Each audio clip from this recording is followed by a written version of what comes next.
Hello, everyone, and welcome to Dojo Live. My name is Kim Lantis, and it's my pleasure to be talking about the metaverse today with another great panel. Joining me are Fermin Chavez, who is a researcher, and Luis Talamantes, who is a UI UX designer, both with Encora. Fermin, Luis, thank you so much for joining me today. Thank you, Kim. It's a pleasure to be here, and thank you, Luis, for joining us. Yeah, no problem. Thank you so much for the invitation. Yeah, it's going to be super fun. So this is part number 3 of what we got as a 4-part series every Friday for the month of January here on Dojo Live. First part, you can check that out. It was really just about the metaverse basics, mixed reality, virtual reality, augmented reality, and just some of perhaps the ethical, I think, implications of what we might confront with this creation of the metaverse, or as we've seen, metaverses. We followed that up with part 2, which is focused mostly on finance, right? Real money, fake money, blockchain, and other interesting things. Yeah, let it rain. And today we're talking about pop culture, right? How will mixed reality from film, entertainment, and pop culture open new possibilities in digital fashion? I think we did touch on the fashion component already, right? Wanting to wear fairy costumes or something of that sort. But beyond fashion and more. But before we get into this combination of pop culture and metaverse, let's learn a little bit about you, Luis. This is your first time joining us with this metaverse segment. What's your story? Yeah, well, like you said, I'm a UI UX designer here at Encora, and I have gotten over 3 years of experience now in the field. And since the beginning, my main objective was to make accessibility products that everyone can enjoy with no limitations. Mm-hmm. So I think since the beginning, that was my goal, that was my aim. And now with the metaverse rising to the top, I guess my new objective is to make metaverse experiences in the metaverse like accessible for everyone. And it makes a lot of sense. And in particular, I think in terms of mobility, right? To give people the capability of doing things within a metaverse that they might not be able to do with limitations of their own, Yeah, their own yeah, bodies, and it's which is actually a super fun. whole topic with a lot of problems right now, but yeah, it's We'll pretty save that. exciting. We'll save that for another show. All right, perfect. So let's Another move episode. into this idea of pop culture. So everybody kind of knows of pop culture, this definition of, for some reason, what sort of just takes off and seems to resonate with people. We were talking earlier today in a different call about what are really objectively bad movies and somehow are hits. I think the one that came up with was White Chicks, and then we started talking about Austin Powers, and I think we were talking about Dumb and Dumber, and just these movies that you're like, this is so stupid, and yet somehow it resonates and somehow it becomes popular and everybody knows these references, right? So what can you tell us about this history of the metaverse in pop culture, or vice versa? How is but I think the question here is, what's pop culture how is the metaverse being presented in pop culture, or what do we think of, generally speaking, with the metaverse? This is we were discussing this because Liz asked, like, okay, so where does the word metaverse come from? And that's actually a thing. Like a lot of our technology was first imagined in a piece of sci-fi or media or fiction, and that's the case with metaverse. Completely. Like we watched the movie Alien now, which came out in the 70s, right? 78, I want to say. I don't even know. And they've got the computer screens and the talking and the things. And obviously it's with the technology that was available at the day. But a lot of that we can be like, hey, that's really not that far off, right? Space travel, and at least in that sense, we're not there yet. But they were hitting on a lot of really cool things that we can actually do today. Yeah, and that's the thing, that the metaverse first appeared in fiction. It was a word coined by Neil Stephenson. He used it in his novel, Snow Crash. It was 1992, so it's older than me. But this idea of a virtual reality, internet-like world that presents like visual metaphors for you to navigate and interact with is actually older. It's part of the tendency. It is current called cyberpunk, which is like famous. We see Blade Runner now, and it's like a major cyberpunk example. And that's attributed to William Gibson and his 1984 novel Neuromancer. And if we look at the days, this coincides with the boom in the personal computer and everything that was happened. So these authors took these ideas further and were like, okay, what if we take these metaphors of interacting with computers to the extreme, and when we think of them as real life interactions? And the idea took off. It was a very seductive idea. And I guess the difference between cyberspace, which is what William Gibson called his version of a virtual reality interactive internet, and metaverse, is that the metaverse in Snow Crash is massive. Like everybody uses it. It's like a substitute for what we would call internet today. While the Enter Ready cyberspace is Player like, One, the movie that's most recent. Like that. yeah, and I guess we could trace a line following directly from that to Ready Player One. Yes. All right. Hey, Dianela. We're so Hi. glad to have you here. So Dianela has been joining us for the parts 1 and 2 of this series. We were had some little hiccups this morning, but we're glad to have you for part 3 as well, and part 4 Yes, thank next you. week. So yay, Dianela, you joined us. We were just talking about where the metaverse, or the idea of the metaverse, kind of started in pop culture. Fermin gave us a really great rundown. Interestingly enough, most of it came out of written novels in the 80s, is my understanding. I shout out something very interesting about all of this is that Neil Stephenson claims that his inspiration for the novel, where he coined the term metaverse, was not computers or technology, but actually reading Apple's human interface guidelines, which is something we designers are very familiar with. And he took that idea into like, let's make the metaphor not a window or a wizard, but a world. And that's what he ran with. And I was amazed that the UX ideas are there. Yep, that's very interesting. I didn't know that. It is super interesting. And so moving on, I think we already touched on this idea of the film most people are familiar with, Ready Player One. Let's talk about that. This transition into this idea of the metaverse is really catching on. It's here. We have it. It's growing and being created. But maybe for each of you, what's one piece of this pop culture or sort of fictional media about the metaverse that you have strong opinions on, or like what resonates with you? I know when I mentioned Ready Player One, for those of you who couldn't see, if you're just listening to us today, Fermin's eyes kind of lit up. He's like, yeah, that one. But what else? What else is out there? I mentioned Alien, which isn't metaverse, but futuristic, right? What can we talk about? Which ones are your choices, and what do you think is a realistic representation and maybe went too far? I love the TV series Black Mirror, which is a series talking about technology and kind of like the future, what is possible or what could be possible. And I think one that resonates a lot with me is one episode in particular called Saint Junipero, which I'm not quite sure from which season it is, but it came out in 2016. And it's a very emotional episode for me about a VR world for elder people called, well, Saint Junipero.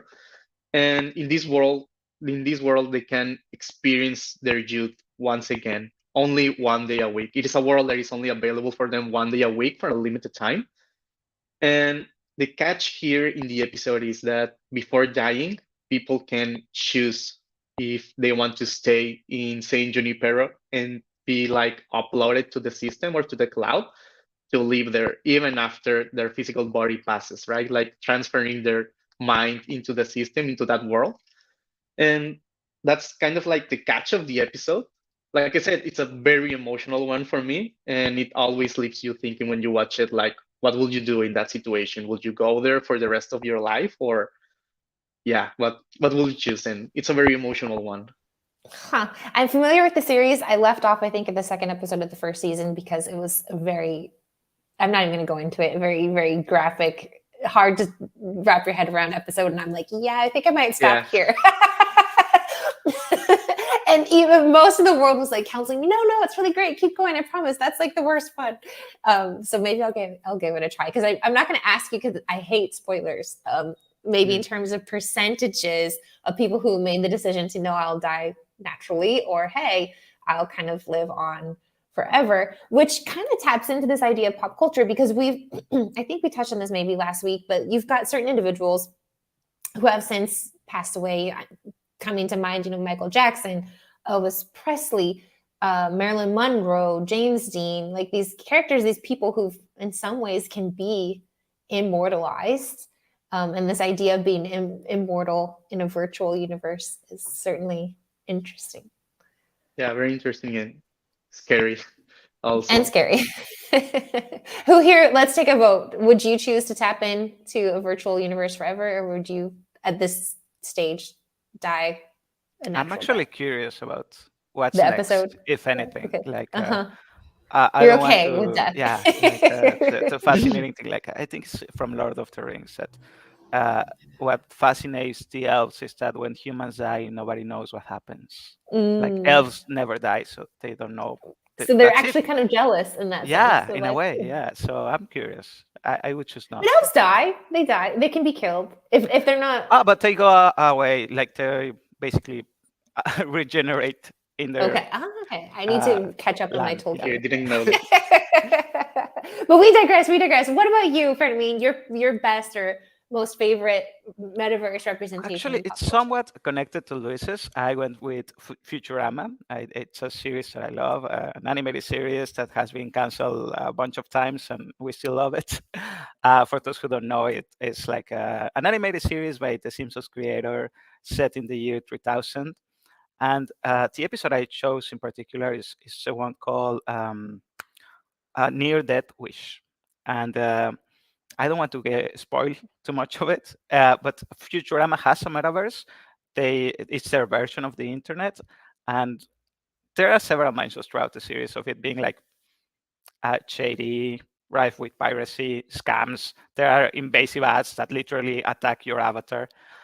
There's like the red light district where the porn lives, but I don't want to get into any of that. The episode I chose in particular is about old people, elderly people, and after you turn 160 in Futurama, they take you away, put you in the near death star, and connect you. They keep you in suspended reality and connect you to a metaverse. And that sounds interesting, I guess. It's similar. I think there's a lot of alignments. I think in Yeah, in but the two it's not choices. when you die, you die. It's just like you spend the final portion of your life in virtual reality. Now, the sad thing about it is that you enter it and it's basically the virtual version of a rundown retirement home. And it's like, okay, this is it, I guess. And the Oh, avatars are like all people with the same limitations of all people. And it's like, why did we do this? But the positive thing is that by the episode's end, they realize like, why are we doing this? Like, it's a virtual world, we can do whatever we want, whatever and we they want. turn it into an environment they are familiar with, happy in. They can use young avatars, relive their the best moments of their lives.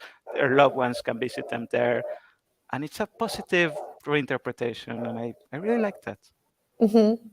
Yeah, it's interesting because this has nothing to do with the metaverse, but I think there's again these alignments, and I think it just speaks to our humanity and the way that our brains, all of us collectively, most of us, kind of tend to function and think. I had read about they're coming up with these pods in terms of euthanasia, right? When you choose to end your life. And it's sort of in that sense, like they're able to make it somewhat of a euphoric experience in this passing away with, I don't know, the types of gases and drugs and things and music and sounds and visual perceptions that you get before you die. So in that sense, it's kind of that alignment. Interesting. Last but not least, Dianela, your choice. What is your favorite pop culture representation of Yeah, I was obsessed metaverse? with Ready Player One, and I think actually was the reason why I wanted to do this dojo episode because I love that representation and all the questions that emerge in that visions of the world. And specifically, I love the part where I think the word in this Ready Player One is said by okay, half of the I mean money, I don't know. Half of the money of the metaverse in this new world is for the owner of the play of the game and all the world, and half of the money is for the people that sells the hardware to experience this world.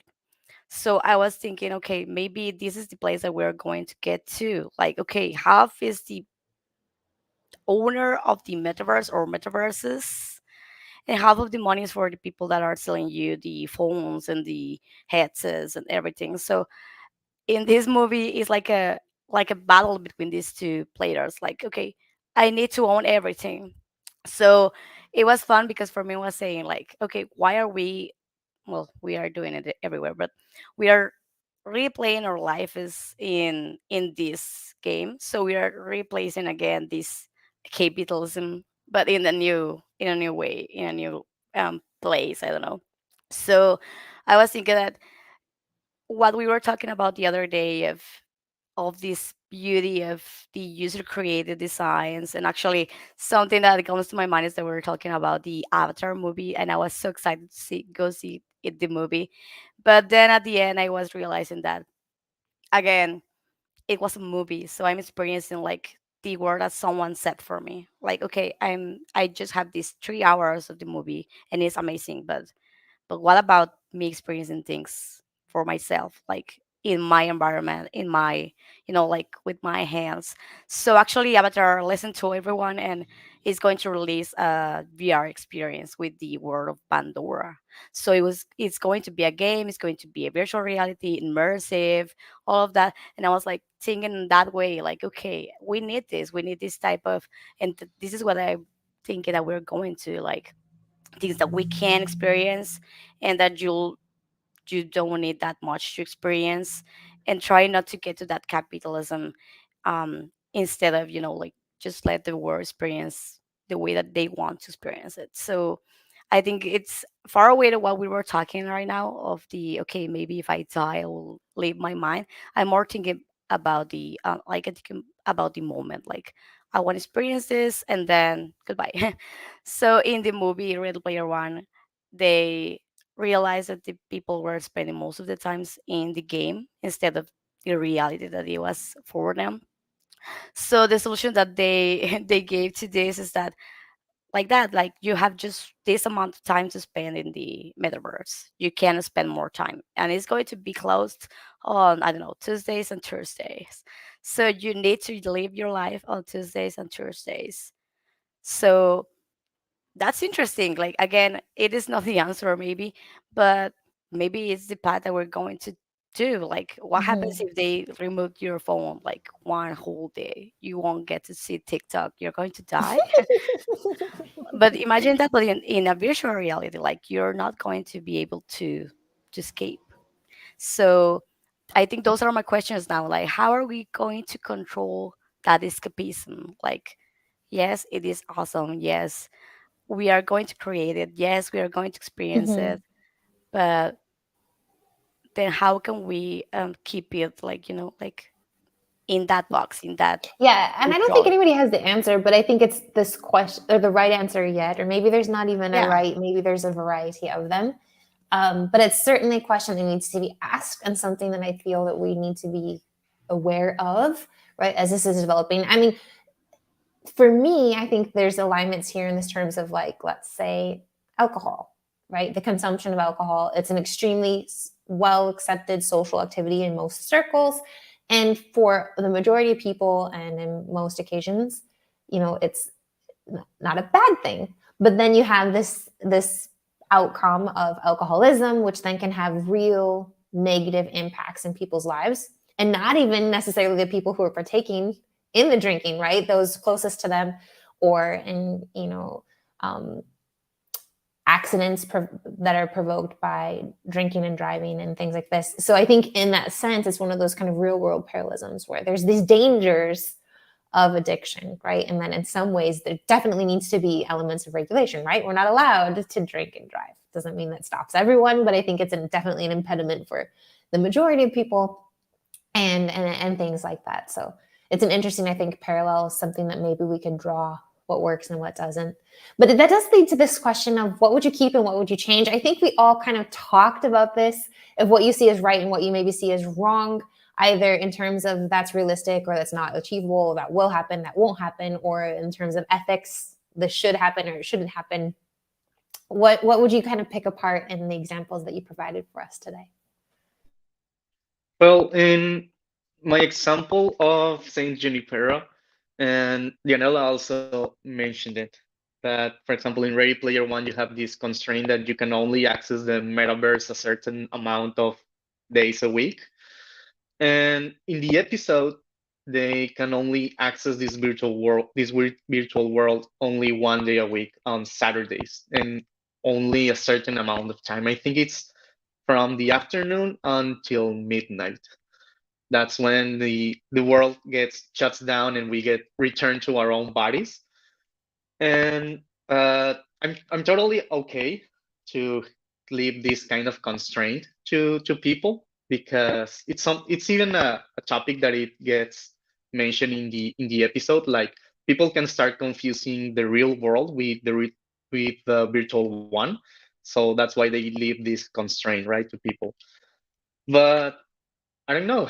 I mean, a part of me would like to give them more time to get this experience, this out of body experience. Um, Not only think about elder people like the topic in the episode, but maybe someone that is younger that doesn't have mobility, let's say, in their body and can leave the room or even their house. They are also users of this real world, of this virtual world. I'm sorry. Or So even older people. Like, we've got people still today. I think there's very few left from the polio epidemic that live their lives in an iron lung, literally. yeah, Imagine. and I think from this episode, if we ever, that I hope so, if we ever apply it in today's world, I think I would like to give them, like I said, more time. Maybe, I don't know, if instead of 1 day a week, maybe in the weekend. And if it lasts from the afternoon to midnight, let's make it from the morning until the sunrise from the day after, right? Because it's kind of crazy. It's good to see the sunrise in the horizon, or even being in the day and the night in one place. And I don't know, I would like to give them more time if we apply it in the real world. It's a whole new topic, something that needs to be looked upon to, but I will change that, I guess, from the episode. All right, more time. So Luis says plug in longer. What about you? Yeah, I'm a big Sims player, and what Luis just mentioned, sometimes I do this, like where I just sit my sim down and let him watch the sunset, and I enjoy that. I like that. Like, that Right? sort of enjoyment is something that the metaverse is bringing to the foreground, and I love that. And I guess that's has to do with what I wanted to mention, and it also connects with what Luis was saying. Like, what I love about this is that we have an episode, a piece of media that is thinking about fringe technology and is thinking about its users. And they are not able-bodied or young people; they are the elderly. They can be people with disabilities, and I love that we can think outside of the young, able-bodied majority. We can think of what technology can do for them, and I think I love that conversation. I love that we have examples of it. I guess what I don't like is it's something I often criticize. Dianela has heard a lot of it. I don't like when we create fantastical or virtual worlds and we take the injustices and the shortcomings of the real one and put them there. Sometimes it's accidental. Sometimes we are not thinking about those things. But I think it's a failure of imagination, and it's not that we have to create something totally different. It can be familiar, it can be friendly, it can be something that they want to live. Like, maybe we're old and we just want to sit and watch the virtual sunset, and that's okay.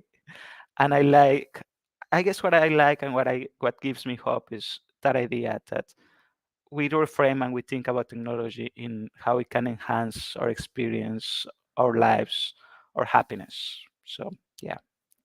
It's interesting. We had a past Dojo Live guest a couple months ago, I think, with Tail Scale.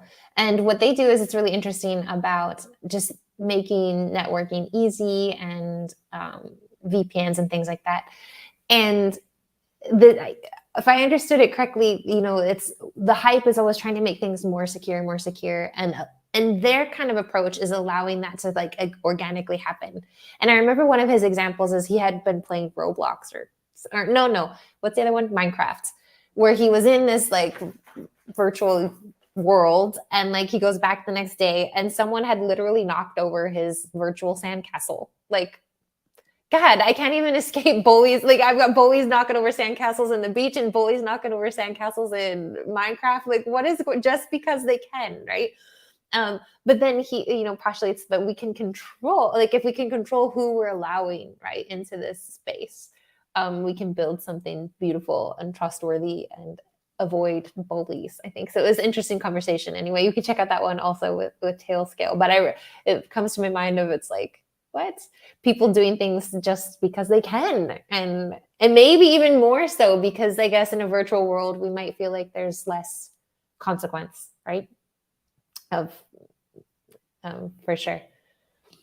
Yeah, totally. And I I think a lot like Fermin. I mean, this I love the way that he said it, like, okay, it's a fail of imagination because when Mm-hmm. we start imagining a new world, why keeping this bad stuff? Like we were just talking about Avatar and like it's amazing this movie. We loved it. It's beautiful sea. But why does the sons of the like the big leaders are big bullies? Like it's so normal. Like it's so normal. Mm-hmm. Spoiler alert. But Spoiler yeah, alert. turns out Spoiler. blue I aliens Bullies everywhere. have teenage It- bullying too. So there you Yeah, go. it's just like in the movie. It is not something important. It's just like there are bullies. There are bullies. So we were and just saying, okay, we are seeing these blue people and they are and bullies. we Like, still have bullies.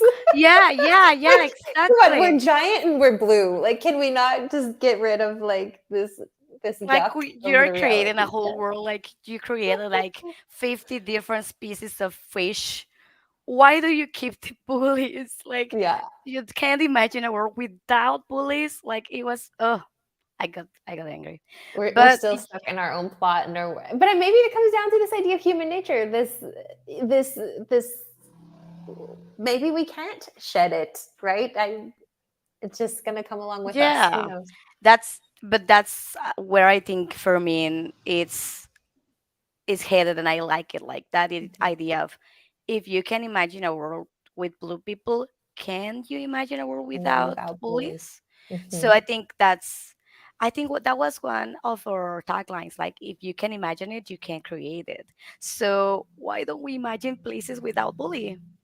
And I think that's a So really great, I think, as we're wrapping up this idea of inspiration, right? What inspires you for the future of the metaverse? We have making it better, bully free, in some cases, pain free, I think we've maybe talked about, or and no longer being limited, mobility, lack of mobility limitations. I don't know how to say that. What's inspiring? What inspires you? I guess coming back to the fashion because we mentioned it in the episode. I think there's this idea like it's not just that your daughter wants a new avatar skin for Roblox, but that we want to express ourselves, and fashion is a great way to do that. And it's an interesting space. I think H&M just released a digital collection, and it's the first of the major players to do something like that. And I love that there's this shift towards away from utilitarianism or utility and into hedonism, but in the way that we want enjoyment, we want to express ourselves, we want to have free social exchange. And it's not that we don't want to have, I don't know, it's not. I don't believe every person living with a disability doesn't want their avatar to reflect that because some of them might. And what I want is, I guess, what I love, what I gives me hope is that there is this push for expression, for liberty, for freedom. And of course, I don't want to wash away all the bad things because they are there. I think we should discuss them.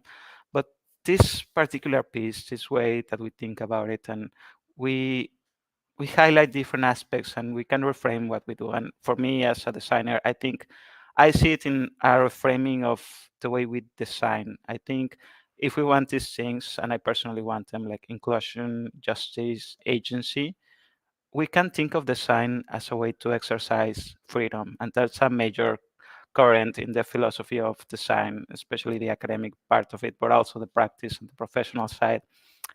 And that gives me hope. I'm very And hopeful. you bring me to a really good point that hadn't occurred to me before, talking about those with disabilities, maybe wanting to carry that through with them into the metaverse. And I think we've talked about this idea of not having limitations, but it's a space where maybe we could experience limitation, Yeah, right? In and order there's to walk a mile in someone else's shoes, to experience empathy. Maybe, we all see these simulations of someone who's colorblind or this or whatever. And like, what does that look like? What does that feel like? there are studies of people experiencing different races with different avatars, Yes. I inhabiting mean, you different see these like genders. reality TV shows where they, Yeah, you know, a and rich guy trying goes and to lives with the budget of, a normal person, and a normal person gets to live with the budget of a rich guy for a week and yeah, whatever. and But, but you feel it yourself. You can look at your skin; it's different. You can. There's a huge potential for empathy there, and empathy is like the first building block of design. So I'm excited. did you coin that or did you read that somewhere? That's design thinking. I wish I could take credit for design thinking, but I can't. I love it. Thank you. Perfect. So, we're coming down to the very final. We've gone over a little bit, but we got started late today, so we'll keep going. Coming down to this final question I have for you all, and that's what all of what we've been talking about, or the majority of what we've been talking about, is based on entertainment, right? And so it seems like entertainment is capturing the majority of the metaverse pie, the metaverse investment, whether that be economic or social. What do you think about that, right? What else can it do beyond this pop culture entertainment space? Mm, you see, taking, for example, movies and literature like books and everything, when they talk about technology, in this example, the metaverse, there's always something going on that has to do with the tech side of the world. For example, we have our hero, our protagonist, and our protagonist needs to solve a problem that is presented to them in the movie, right? And when we talk about the technology or the metaverse, that problem always has to do with that topic. So for me, I feel like it serves like a blueprint for our future about what could happen or what we are hoping for to happen. All all the nice things and all that could be possible, like in the metaverse, it gets us excited and hopeful for the future that we actually get to experience it in one point. But also all the bad things that can happen, it also serves as like a blueprint that for us to imagine, okay, if we someday in the near future, hopefully, we get to experience that, what could happen? Okay, all of these bad things could happen. What can we do to not erase it, but prevent it, right? Prevented. And yeah, I think like that's something that I can rescue from pop culture when we talk about the metaverse, all the nice things, but also all the bad ones and what we can do to prevent them. Sure. I loved it because I think all those explorations and, like you're saying, like all the good stuff that we are planning on using something that doesn't exist but maybe will someday, and all the bad stuff that could happen. I think, like you're saying, Luis, I think it's the moment, like I think we were talking about the other episode of how can we save the metaverse if it didn't exist yet. So I think that fire that we are setting on the metaverse that's not created yet is something we can, like start throwing water at it. Like, okay, we can think about this. We can see this movie, see this episode, and say, hey, I don't want this to happen to me. And I know that sometimes it's scary. Like we were saying, we grew up with a like a generation with all of these movies scaring us about the robots and scaring us about the, I don't know, the downfall of the humanity. So everything scares us. But I think in this particular place of time, and like for me to say too, like the people that is going to experience it and maybe move it forward, it's young people. And we are young, but not that young. So Speak for maybe, yourself. I'm still young. but yeah, I love that we are going that way. Like I love what we are getting right now, and I love that we are experiencing and learning from pop culture. But I also think that all the investment, that is happening right now in the entertainment industry, it is helping other industries as well, like education, like journalism, because those tools will be, like, I don't know, more accessible to everyone now with the meta investment and investigation and research. Mhm. So everyone now gets to experience it too, and other industries are starting to use it more because they already did. But now it's easier. So I think that's the good part of the investment in the entertainment, but also we can talk about more about Yeah, I think it's a great segue as we wrap up today, because we're going to be talking about specifically this metaverse and social impact next week at 10 o'clock Pacific, right here on Dojo Live, with Fermin, Dianela, and also Flavia will be joining us from Encora, Brazil, answering the question of how the metaverse is being used to better the lives of people with healthcare, education, and more, which is really fitting because we actually have a Dojo Live guest also, Fundamental VR, who's going to be joining us on February 2nd. And I believe their tech is used mostly in the medical space. So it'll be really interesting. So nice. right, that's next Friday at 10 a.m. Pacific. But between now and then, please do join us back here at Dojo Live for our recap show, 10 a.m. on Monday morning. Fermin, Luis, Dianela, thank you so much. Pleasure speaking with you and learning from you today. Thank you so Thank much. you, Kim. Thank you Thanks for the again, Luis. invitation. Thanks for joining us today. And thanks everyone who watched us. Yeah, bye for now.